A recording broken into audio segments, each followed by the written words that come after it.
Add 3 over 4 plus 5 over 6 plus 7 over 8.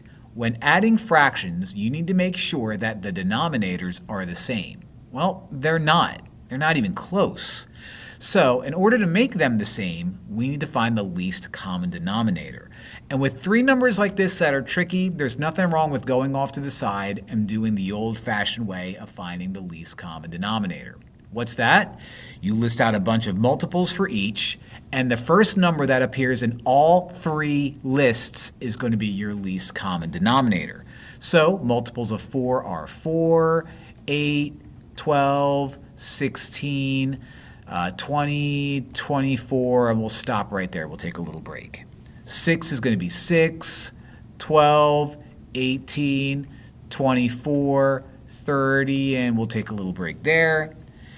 8 is going to be 8, 16, and look at that, 24. So 24 appears in each list, and 24 happens to be the least common denominator. So what I need to do is I need to turn all three of these denominators into 24.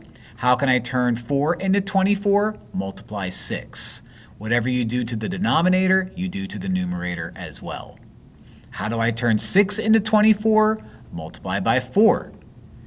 Do that to the numerator as well. How do I turn 8 into 24? Multiply by 3. Do that to the numerator as well. So let's rewrite all three of these. We have 6 times 3, which is 18. 6 times 4 is 24. Plus 4 times 5, which is 20. 4 times 6, which is 24. Plus 7 times 3, which is 21. 8 times 3, which is 24. Now, when adding fractions of the same denominator, you add the numerators together. Now we have three of them. 18 plus 20 is 38. 38 plus 21 is 59.